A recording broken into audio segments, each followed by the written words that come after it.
de semana en vivo.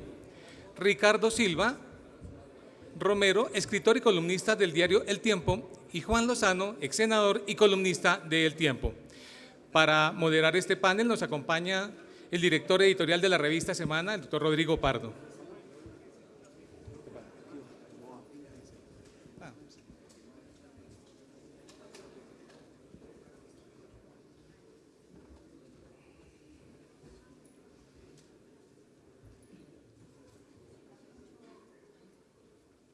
Bueno, María Jimena Duzán nos acompaña entonces para moderar este panel. María Jimena, el doctor Rodrigo Pardo, para moderar el panel nos acompaña el doctor Pardo. Muchísimas gracias por su presencia en este foro. Bueno, muchas gracias a todos. Vamos a empezar un poco más tarde, con lo cual vamos a hacer un foro un poco más corto por razones obvias. Hora de almuerzo. Con frecuencia tengo que participar en discusiones y foros sobre el papel de los medios ante distintos temas. Y con frecuencia he hecho mano de una anécdota que me ocurrió con Miguel Ángel Bastenier, periodista español nacionalizado en Colombia, en su momento subdirector del País, a quien invité una vez que me correspondió organizar un foro sobre el papel de los medios y la integración. Vino Miguel Ángel desde Madrid, se sentó en la mesa del panel. Como era el invitado especial, le dimos la palabra en primer lugar y él se limitó a decir: el papel de los medios de comunicación en la integración es ninguno. Y se quedó callado. Era un show para decir que, para reforzar, digamos, una visión que hay sobre el oficio periodístico, que yo en buena medida comparto, según la cual nuestro oficio es informar. No somos responsables de lo que ocurra en el campo político, en el campo administrativo. Las decisiones los tienen que tomar las personas que la sociedad delegan a través de elecciones para que tomen esas decisiones. Nosotros simplemente somos informadores. Sin embargo, hay que reconocer que hay temas que, digamos, tienen un carácter superior, como puede ser sin duda el tema de la paz, que nos involucra un poco más allá de nuestras profesiones, de nuestras afiliaciones políticas, de nuestras ideologías. Es cierto que la paz es una responsabilidad de todo el mundo. Y puesto que estamos en un momento en el que la paz está, como decía Rodrigo Primi en una columna del fin de semana, de un cacho, pero también de un hilo, pues nuestro papel tiene importancia en lo que está ocurriendo y en la definición que puede tomar este proceso. Entonces, la primera pregunta que quiero hacerles es esa. Hoy, ahora, en Colombia, nuestro oficio, nuestra profesión, tiene responsabilidades con lo que va a ser el final de un proceso de paz que nos llevó a un escenario inimaginable en cualquier momento de Colombia, que era un pacto con la guerrilla rechazado en las urnas. María Jimena.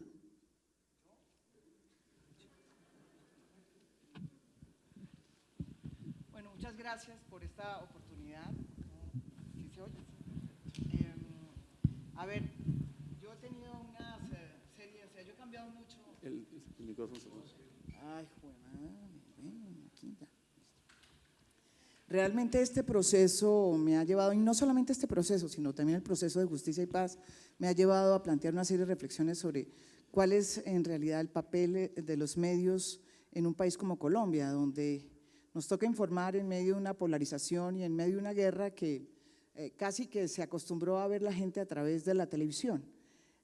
Muchos de esos periodistas que informan, pues lo informan desde la ciudad y no desde estos territorios donde realmente se lleva a cabo la guerra, que es una guerra intangible, ¿no? Es una guerra muy difícil de informar, es una guerra complicada porque es compleja y es una guerra que nos ha quitado la capacidad, que se ha informado de una manera dramática porque nos ha quitado la capacidad de sorprendernos frente a los muertos.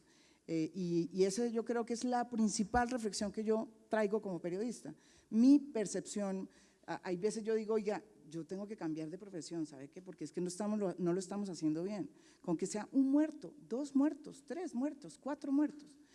¿Y por qué lo digo? Porque, mire, hace poco hice una columna sobre cuántos muertos había habido o se han registrado en esta guerra en estos últimos 52 años. Y me remití a una cifra que dio el Centro de Memoria Histórica, que es 220.000 muertos. Cifra realmente precaria si uno habla de una guerra de 52 años de vida, digamos, de guerra, de muerte, de sangre. Cuando me dijeron que esos 220.000 muertos eran cerca, hoy con una actualización que habían hecho de datos, 500.000 muertos y cerca de 60.000 desaparecidos, cifra que es una cifra que supera los números de desaparecidos más altos de todas las guerras, incluida la de Sri Lanka, ¿sí? Escribí la columna y un señor muy importante, un tipo que yo considero que tiene una muy buena disposición, digamos, intelectual, Ignacio Arizmendi, me respondió diciendo lo siguiente: si ve, María Jimena, esta es una guerra que no vale, no es ni siquiera guerra, no es un conflicto, no es un conflicto, es un conflicto que ni siquiera pone las cifras de una guerra, y me comparó las cifras de una guerra como la de Siria. Más o menos lo que él me dijo es que los 220.000 muertos eran poquitos y que no valían la pena para hacer un acuerdo de paz como el que se planteaba. Y esa percepción yo creo que es la que se mantiene y la que nosotros como periodistas no hemos podido romper. Eso por un lado. Lo segundo, si la paz de verdad va a cambiar este país, yo creo que nosotros vamos a tener que cambiar la manera como estamos informando, porque nos convertimos en unos corresponsales de guerra. Y me remito a otro ejemplo: el día en que se firmó el final del acuerdo en La Habana, el cierre del acuerdo, yo prendí los televisores, cosa que nunca hago, que eran las 12:30 del día. Primer televisor, Canal Caracol. Canal Caracol había hecho un especial el día que se finalizaba supuestamente la guerra en Colombia, o que se sellaba, digamos, ese acuerdo con las FARC allá, y se llegaba a ese tremendo acuerdo, que para mí es un acuerdo el mejor que se haya podido hacer. Había decidido conmemorar ese momento con una ida a Mitú para recordar la masacre de Mitú, la toma de Mitú, y se llevaron para ese efecto a el general Mendieta. Entonces, ¿qué vi yo? Yo no vi una celebración de un fin, de un acuerdo. Yo lo que vi fue una recordación de los terroristas, del terrorismo cometido por estos señores que no tenían por qué entrar en esta sociedad. Eso fue lo que yo vi, pero además el lenguaje era el siguiente: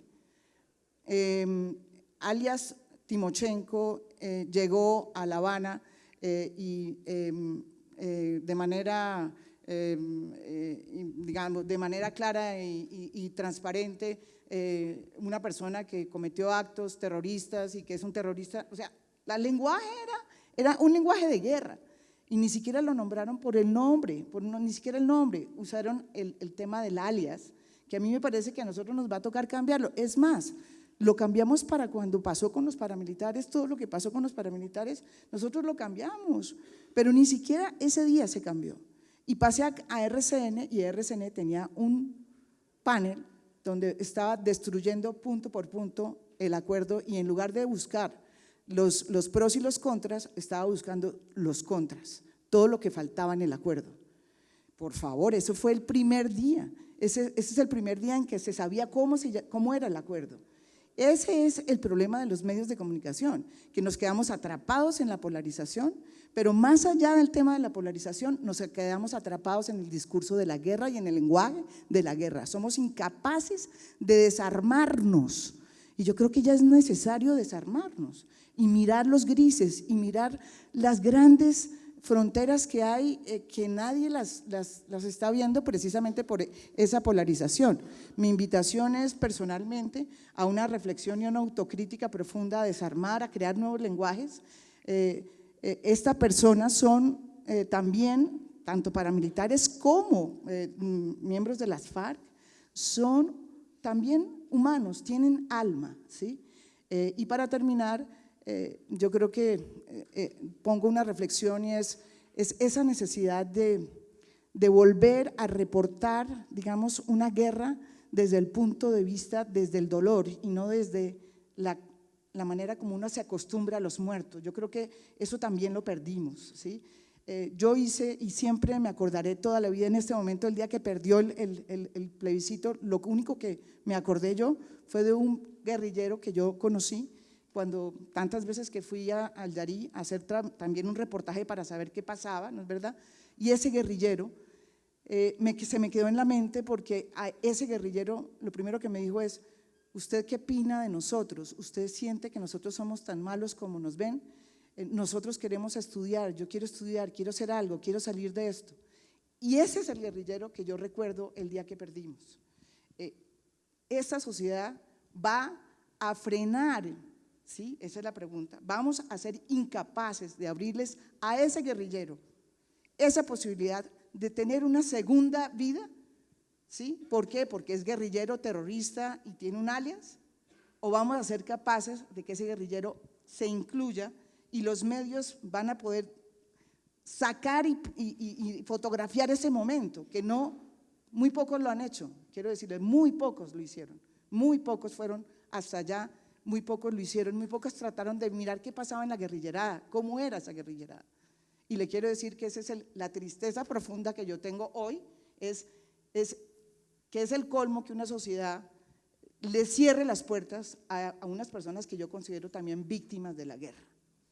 Y eso para terminar, y yo creo que esa es la labor más profunda que tiene que ser un periodista, es realmente desarmarse.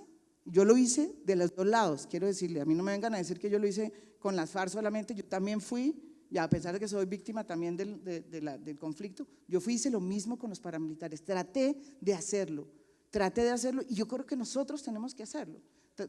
Yo quisiera entrevistar a tantos otros de paramilitares, no he podido hacerlo porque es más difícil que las FARC, sí, pero yo creo que uno tiene que buscar esos perfiles, tiene que buscar esos dramas y esos lugares insólitos a donde llegaron esos seres que llegaron tan bajo y que de alguna manera también son personas.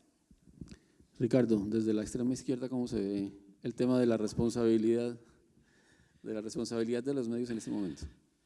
Pues yo creo que los medios tienen que hacer una labor en estos momentos de cierto modo educativa. Es decir, yo creo que un periodista debe portarse mucho más como se portó ahorita Claudia López que como se portó Gustavo Petro, en este sentido, en que me parece que tenemos que hablar de lo concreto, de lo que está pasando, de la realidad, de lo que se puede hacer. Me parece que incluso tenemos la responsabilidad de dar esperanza con pruebas de que se puede, de que tiene sentido esa esperanza, y dejar de caer en esos maximalismos o en esas ideologías que además están mandadas a recoger hace mucho tiempo. A mí me parece en general que las ideologías son mala educación. Cualquier ideología es mala educación. Algo faltó ahí, faltaron matices, faltó sentido del humor, faltó dar pruebas, dar cifras, que creo que es lo que proponía Claudia en la conversación anterior, y creo que hacia allá es que hay que ir, a decir, mire, estos 6 puntos se pueden cambiar, esto no se puede botar a la caneca porque llevamos 6 años en esto. Un problema típicamente colombiano es el de desconocer 6 años de trabajo, desconocer los 4 años, por ejemplo, del mismo Petro en la alcaldía, o desconocer los 4 años del alcalde anterior. Ese juego de desconocernos y de tumbar lo que ya se ha construido es el problema típicamente colombiano, y creo que este es el momento para los periodistas de recordarlo, de estar recordando, mire, esto se puede hacer, es posible, se ha llegado lejos, es cierto que todo el mundo quiere la paz, es verdad que hay una cantidad de gente que sigue pensando en un modelo feudal y sigue atado a su ideología, pero yo creo que sí se puede llegar a acuerdos, yo creo que sí hay unos puntos que se pueden mejorar, y como lo dijo Claudia, punto por punto, yo estoy totalmente de acuerdo. Me parece que hay que explicarle a la gente, por ejemplo, lo que decía Claudia sobre el bloque de constitucionalidad, que eso es una cosa abstracta, medio incomprensible, nadie entiende qué se está hablando cuando se está hablando de eso, pero creo que sí sería, por ejemplo, una concesión enorme a muchos voceros del no sacar esos acuerdos de la Constitución, a implementarlos vía el Congreso de manera ágil y eficiente, que creo que también es posible. Eso sería un punto. Me parece que la gran labor del periodismo, y creo que siempre es la labor del periodismo, es concretar, hacer concreto, ponerle nombres y apellidos a las situaciones, definir las situaciones, describirlas, impedir que la gente hable en abstracto y siga por ahí diciendo que en 2 años vamos a tener la paz, cuando hay una cantidad de gente esperando entre la balacera, que me parece súper claro y súper bien dicho. Entonces creo que la labor del periodismo es poner en concreto, impedir que la gente siga perdida en sus ideologías y en sus retóricas que son también tan colombianas. José Manuel, ¿cuál es nuestro papel en este momento?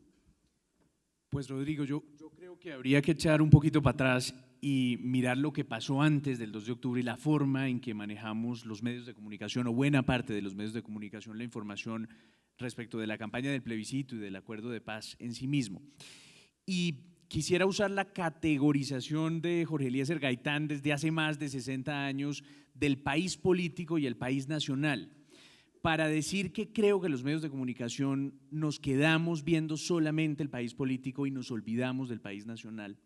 No es que los liderazgos que se hicieron visibles después del 2 de octubre, sociales, de jóvenes, de la gente en la calle, no existieran antes, sino que deliberadamente en algunos casos, no soy quien para juzgarlo, o sin la intención, pero al final lo hicimos, terminamos los medios de comunicación invisibilizando esas otras voces que nos hubieran dejado ver con mayor claridad qué era lo que estaba pensando y sintiendo el país, cuáles eran las confusiones, los miedos que tenían, las ilusiones, más allá de lo que podían decir los voceros oficiales de la campaña del sí y del no.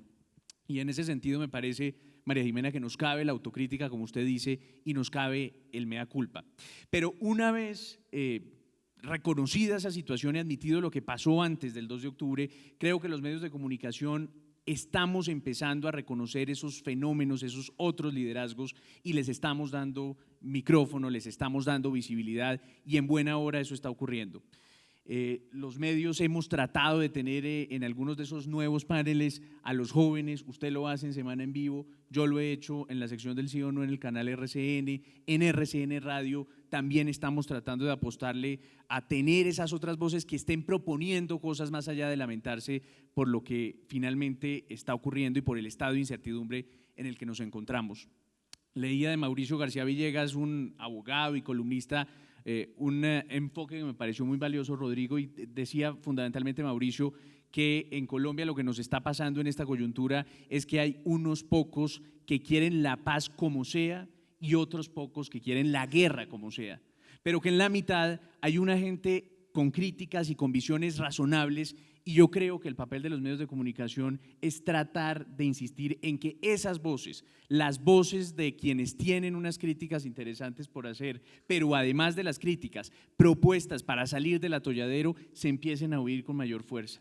Yo creo que los medios de comunicación tenemos que darle la oportunidad a los moderados de hablar. Creo que esta es la hora de los moderados y me parece además finalmente, Rodrigo, que los medios de comunicación también tenemos que decidirnos de una vez por todas a ponernos no del lado del gobierno, no del lado de la oposición, sino del lado de la ciudadanía, que es finalmente a la que tratamos de representar en algunos momentos o de llevar la información y también de recibir sus opiniones. Yo creo que ese es el papel esencial que tenemos que jugar los medios de comunicación en una crisis ciertamente como la que estamos viviendo, pero que puede ser factor de oportunidad. Y finalmente, Rodrigo, me parece interesante lo que dice Ricardo, no matemos la esperanza de entrada, no matemos la esperanza de construir un mejor acuerdo, un consenso más amplio. Así reconozcamos que van a quedar disidencias que ojalá dentro de lo democrático existan y que son saludables, entre otras cosas. Yo no sé si Uribe y Ordóñez van a terminar en el acuerdo nacional que hoy por hoy se está trabajando. Debemos hacer hasta lo imposible para que Uribe y Ordóñez y todos a los que ellos representan estén, Pero si no van a estar definitivamente, pues tampoco tenemos que alarmarnos con la posibilidad de una disidencia democrática, pero no matemos de entrada la esperanza de la posibilidad de un acuerdo que nos convoque a más colombianos simplemente por las dificultades que ahora parecen tan notorias y que evidentemente existen, pero detrás de esa capa de dificultades, detrás de esos discursos maximalistas de los unos y los otros, me parece que hay unas razones y unos motivos para la esperanza. Juan, dice José Manuel que en su sección de Sí y No y en el programa de María Jimena se están trayendo las nuevas dirigencias. No te menciona a ti, ¿tú no lo haces en tu programa? Perdón, Juan, es verdad, en la otra cara de la Es que moneda. aquí estábamos tapados por la Perdóneme, visual, perdóneme. pero por Es supuesto cierto. que llevé a los estudiantes, llevé voces nuevas con el mismo criterio y yo coincido en lo esencial con el planteamiento sobre la clave de lectura que debemos tener hoy frente a la realidad después del 2 de octubre. Es una clave de lectura en función de la oportunidad, es una clave de lectura en función de entender que no hubo, a pesar de que triunfó el no hubo ningún gran ganador ni ningún gran derrotado. Aquí lo que quedó fue un país que tiene por mitades, con una diferencia que es pequeña, por mitades, un grupo de gente buena y noble y honrada que votó de buena fe porque creía que los acuerdos estaban bien, y un grupo de gente buena y noble y honrada que votó porque los acuerdos estaban mal. Hubo engaños de lado y lado, hubo mentiras inaceptables de lado y lado, hubo pecados de lado y lado que contaminaron el proceso, pero creo que nos debemos aproximar en función de buscar un punto de convergencia entre rescatar lo que se ha construido y no ponerle conejo a la decisión de los colombianos el 2 de octubre. Creo que eso parte de un ejercicio, y vuelvo también porque comparto completamente lo que acaba de decir Ricardo, un ejercicio como el que nos planteó hoy Claudia López. Creo que eso es lo que hay que hacer. Hay que revisar unos temas que son esenciales, unos temas que admiten una modificación, unos temas que necesitan una modificación y, por supuesto, advertir unos asuntos que requerirán de un tipo distinto de revisión. Aquí no se puede aceptar lo que mandaron a decir las FARC el primer día, que todo es intocable. No se puede aceptar lo que dijo María Ángela Holguín, que más o menos se acabó el gobierno porque allá serán las FARC los que deciden. Eso es un error.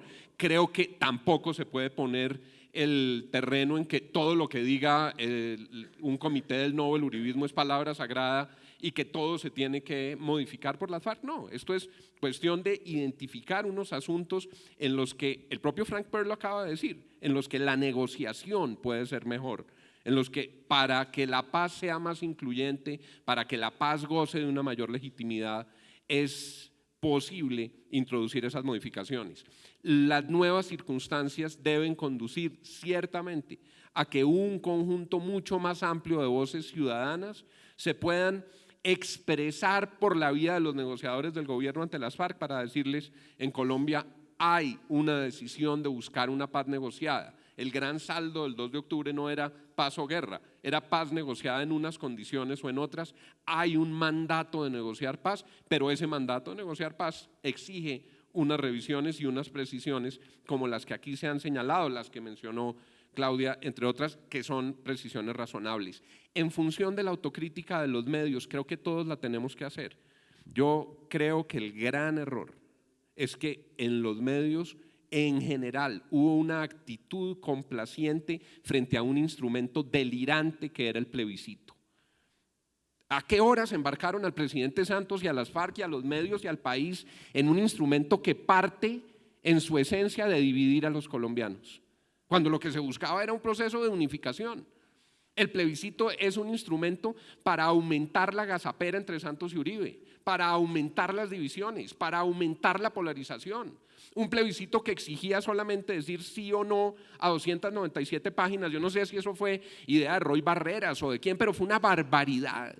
Milagrosamente este país, cuando está al borde del precipicio, logra que aparezca la luz, y apareció por cuenta de ese resultado tan apretado la convicción para todos de que tenemos que encontrar un nuevo acuerdo. Pero creo que si cometimos un error fue tragar entero frente a semejante barbaridad que era el plebiscito cuando teníamos otros instrumentos y otras posibilidades. Y yo creo que de eso tenemos que aprender. Si queremos construir la paz, los instrumentos para llegar a ella no pueden ser instrumentos que en su esencia nos dividen más. Creo que el otro error que se cometió es el del falso equilibrio. Aquí se ha entendido muchas veces que el equilibrio es entrevistar dos bárbaros. Entonces hay un bárbaro del sí que sale a decir toda clase de barbaridades, toda clase de estupideces, y entonces para poder tener equilibrio toca encontrar uno igual de salvaje que desde el otro lado diga lo mismo. Y entonces creen que eso da suma cero. No, eso da un país esquizofrénico que profundiza su polarización. Eso no es el equilibrio de los medios. El equilibrio de los medios no es la puesta en tiempo de extremos no constructivos, de extremos delirantes o de extremos exaltados. La construcción de la comprensión del acuerdo tenía que haber pasado, y coincido plenamente con lo que han señalado María Jimena y José Manuel y Ricardo, por reconocer una cantidad de matices en el sí y el no, por reconocer una cantidad de posibilidades de ajuste en los acuerdos o de desarrollo, incluso normativo, incluso por decreto, de los acuerdos que habrían permitido, Rodrigo, ahí reconocer unos espacios que son sin duda mucho más fructíferos que la polarización permanente, y eso se traduce en una simplificación de la política colombiana que es equivocada. Colombia no está dividida ni se puede reproducir ese patrón por los medios entre santistas y uribistas. Finalmente el presidente Uribe ya gobernó, el presidente Santos tiene un par de años más de gobierno y queda Colombia, que es mucho más que Álvaro Uribe, Juan Manuel Santos, para poner dos etiquetas. Hay que reconocer expresiones que son distintas, mucho más sutiles, mucho más diversas. Miren, solamente a la hora de escarbar un poco en el no, la variedad de expresiones que fueron aflorando entre los planteamientos de Andrés Pastrana, hasta en el estilo. Pastrana dice: yo escojo como interlocutores del gobierno para mi no unos juristas experimentados, unos expresidentes de la Corte. Álvaro Uribe dice: no, lo mío son 3 candidatos presidenciales. De entrada, 2 lecturas completamente distintas que generan unos resultados distintos. Dentro del centro democrático, la diferencia es total. Vieron ustedes, ayer ya empieza una división fuerte con Francisco Santos en una tolda y Ernesto Macías en otra tolda. Yo le pregunté a Pacho Santos, porque me sorprendió cuando lo vi en la transmisión. Yo estaba en Blue al aire, pero vi a Pacho hablando en Caracol. Le pregunté: Pacho, y esa voz que a mí me pareció súper constructiva de Pacho al comienzo, de respeto por los acuerdos, de respeto por las FARC, le dije: oiga, ¿y por qué decidió usted hablar antes que hablaran en Medellín? Y me dijo: primero, porque estaba viendo la transmisión de Caracol y Héctor Riveros y Álvaro Forero iban a incendiar a Colombia con una lectura apocalíptica, y me parecía que eso era inconveniente. Esa mesa en la que había solo 2 voceros del sí, me parecía que era dañina, y yo tenía que dar una lectura en señal de que nosotros queríamos también un acuerdo de paz, pero también porque tenía su propia lectura. Entonces creo que eso nos deja una lección. No podemos poner unos rótulos, no podemos jugarle a esos rótulos y no podemos seguir jugando a esos instrumentos. Termino.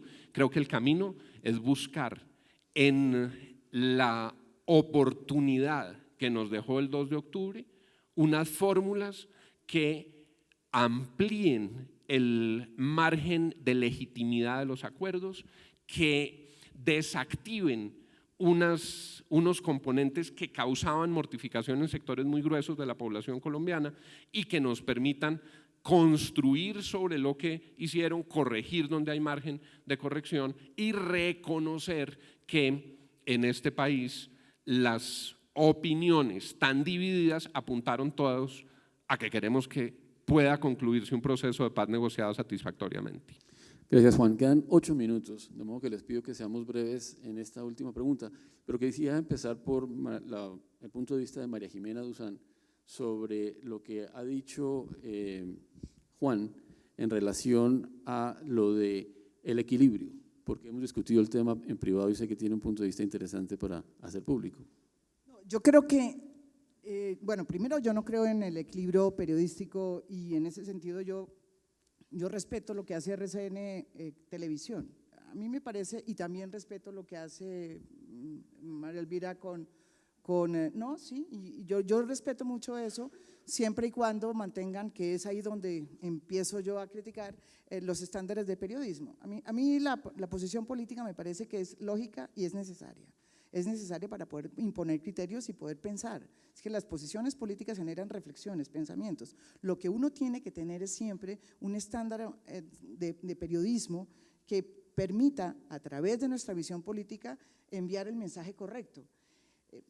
¿Cuál es mi experiencia en el programa? Y por eso no estoy de acuerdo con Juan Lozano en el sentido de que yo sé que el plebiscito, yo estuve en contra del plebiscito. Yo escribí una columna diciendo el plebiscito, ¿qué pasa si el plebiscito lo perdemos? Porque sabía que nos iba a polarizar aún más, porque este es un país polarizado con o sin plebiscito. Entonces, me parece que lo que hizo el plebiscito fue exacerbar una cosa que de todas formas se había larvado en todo este proceso. Pero ¿cuál es mi principal, digamos, interrogante en esto? Yo creo que hay una cosa que tenemos que cambiar los medios de comunicación y que no es culpa del plebiscito. ¿Qué pasó con los programas de opinión? Y lo digo porque es que yo participé en muchos de los montajes de programas de opinión que se lo tomaron los políticos. Los programas de opinión se los tomaron los políticos hace mucho tiempo, ¿sí? Una de las razones por las cuales el poco debate que hay en la televisión, en los medios de comunicación en Colombia, no funciona es porque quedó reducido a los políticos. Yo, en mi humilde esquina, ¿sí?, lo que estoy tratando es no traer a los políticos, y ustedes no se imaginan los regaños y los insultos y las amenazas que a los que me enfrento por el hecho de cambiar esa connotación. ¿Por qué? Porque nosotros los medios tenemos que ponernos a tono de las nuevas, de la nueva Colombia. La nueva Colombia con o sin plebiscito es una Colombia muy distinta, y eso no lo sabe ni el presidente Uribe y tampoco el presidente Santos. Es una Colombia completamente distinta que no se sintonizó ni con el César Gaviria ni con Álvaro Uribe, y al contrario, se asustó cuando veían que hablaban y que se peleaban y que se sacaban los cuernos al sol. Esa Colombia es el trabajo del periodismo, buscarla.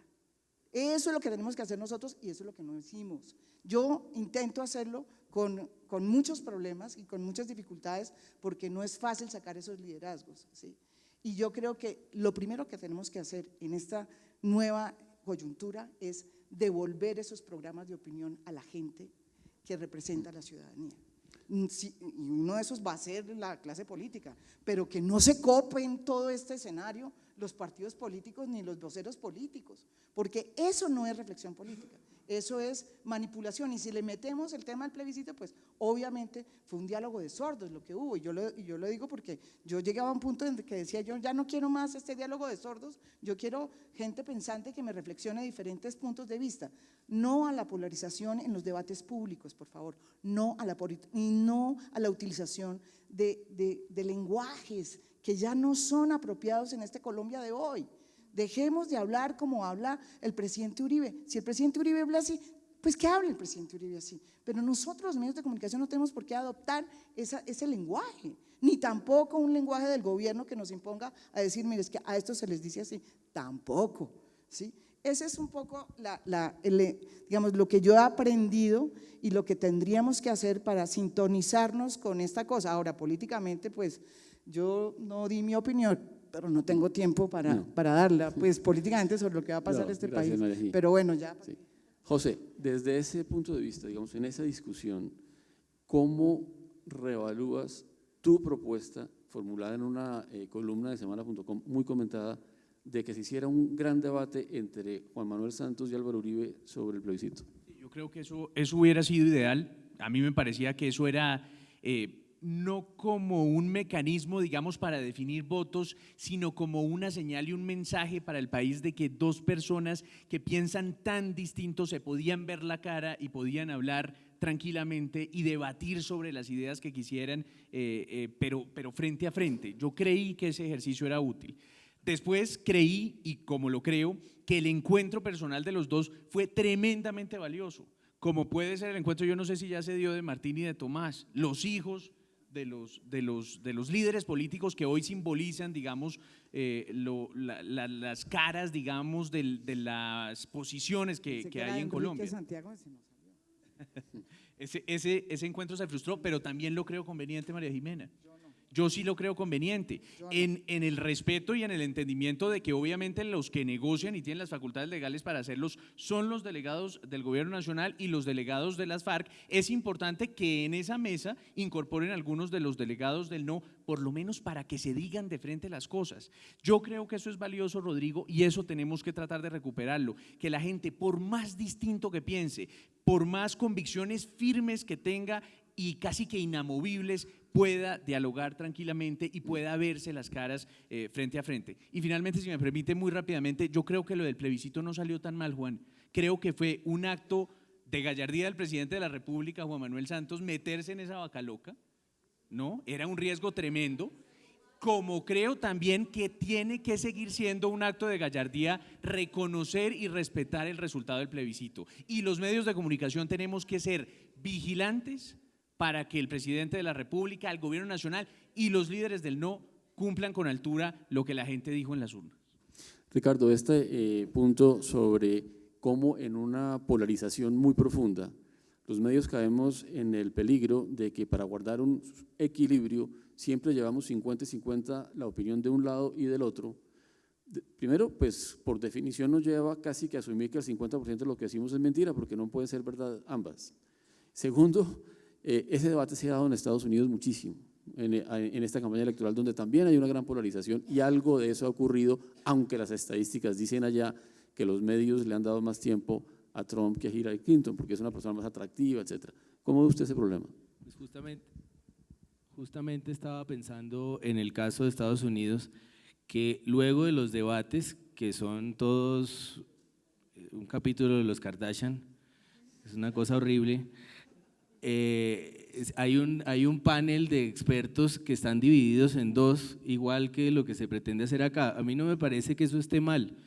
Yo creo que tampoco está mal que una sociedad esté polarizada, ni hay que temerle a que esté polarizada y a que la gente no se ponga de acuerdo nunca. Eso no, a mí no me parece que no hay que temerle, pero que le tememos aquí porque eso usualmente ha venido acompañado por las armas, por violencia. Entonces, cada vez que Santos y Uribe no están de acuerdo, todos creemos que va a venir el 9 de abril. Y de ahí que el pobre Pacho Santos resulte el más sensato en esta situación, que es muy gracioso y hay que reconocer que es chistoso que Pacho Santos llame a la paz a todo el mundo, que es como el hijo diciendo a los papás que tranquilos. Pero es de verdad lo que ha pasado y él lo hace también porque tiene como un recuerdo del… Yo no creo que él haya nacido antes del 9 de abril, pero tiene, como todos tenemos, el recuerdo de que esto se puede incendiar en cualquier momento y creo que en eso sí hemos avanzado, que no hay que seguir temiendo a que la sociedad esté partida en dos y que lo que sí tenemos que hacer es pedagogía para recordar que hay algo que nos une y es la Constitución. Es decir, el señor Ordóñez no puede proponer cosas que estén por fuera de la Constitución, tiene que cumplir la Constitución, puede incluso molestarle la Constitución, pero le toca cumplirla. Hay unos límites que hacen que una sociedad polarizada no termine destrozándose. Entonces creo que no pasa nada con representar en los medios la polarización, pero creo que lo que tenemos que lograr de nuevo es en el terreno de la educación y es que a la gente no le parezca que si no se pudo poner de acuerdo, entonces lo siguiente es dispararse. Juan, última pregunta. Decía usted que el plebiscito fue claramente un error, una catástrofe. ¿No será que contribuimos nosotros, los medios de comunicación, cuando lo tratamos como si fuera una elección más? O sea, era frecuente escuchar que esta era la tercera vuelta del 2014 o la primera vuelta de 2018. Aplicamos las mismas fórmulas, las mismas fórmulas de cubrimiento, las mismas encuestas y la verdad es que cualquier estudiante de ciencia política sabe que una elección donde hay nombres y apellidos, donde se está escogiendo un funcionario, es un fenómeno político, así sea electoral, muy distinto a un plebiscito. Yo creo que eso sin duda influyó y creo, y lo digo de manera constructiva y no para echar sal en ninguna herida, sino para aprender lecciones hacia el futuro. Creo que el otro problema es que las reglas que definió la Corte tampoco se cumplieron. La Corte, la sentencia de la Corte tenía un pilar y ese pilar era pedagogía. Si uno repasa la sentencia de la Corte deja vivo el plebiscito, advierte acerca de sus efectos, pero señala que tiene que ser un instrumento equilibrado que para garantizar la participación libre de los ciudadanos debe partir de la pedagogía para que la gente al votar conozca los acuerdos. Eso en el planteamiento jurídico de la Corte era impecable, en la práctica no sucedió. Y no sucedió, lo decía ahora, de uno u otro lado. Lo grave no es la polarización en sí misma, lo grave de la polarización colombiana es que va anulando los mecanismos para resolverla. No nos podemos poner de acuerdo en todo, pero por lo menos tenemos que saber cómo sorteamos las discrepancias para llegar a las decisiones de Estado que se tienen que adoptar. Entonces yo creo que eso ocurrió en el plebiscito, creo que nos equivocamos en eso, porque la pedagogía en una tolda terminó en un botafuego y en otra tolda terminó en un acto de propaganda. Las piezas de pedagogía del no, en muchos casos fueron francotiradores. Las piezas de pedagogía del sí fueron propaganda. No hubo pedagogía. A pesar de que la Corte lo advertía y a sabiendas de la complejidad de las 297 páginas, el instrumento que se salvaba si tenía la posibilidad de ilustrar el criterio y la opinión de los votantes no lo alcanzó. Y el tema es supremamente interesante y ahora dependemos de la decisión de la Corte, porque si la Corte dejara en vigencia el mal artículo 5º que le metieron al final al acto legislativo, estaríamos de todas maneras frente a la necesidad de refrendar el acuerdo. El punto 6.6 de los acuerdos establece no solo la necesidad de refrendar, sino la remisión de la refrendación a lo que dispusiera la Corte, y el fallo anterior de la Corte está vigente. Y en el acuerdo marco, uno de los puntos estructurantes del acuerdo marco era la refrendación popular. Entonces yo no estoy tan seguro de que tengamos completamente cerrada la vía de la refrendación popular, y por eso estas reflexiones hay que hacerlas frente a lo que pueda venir. El acuerdo marco, el acuerdo en el punto que menciono, y un poco también la necesidad de legitimar, me llevan a mí a pensar que resolver esto solamente a punta de trámites en el Congreso puede ser altamente peligroso y dañino. Aquí hay que encontrar mecanismos de incorporación ciudadana a la legitimación del acuerdo para que la paz que se derive de un acuerdo ajustado pueda ser, como decían, sostenible y perdurable. Pues muchas gracias a los panelistas, muchas gracias a la Fundación Buen Gobierno, muchas gracias a todos ustedes.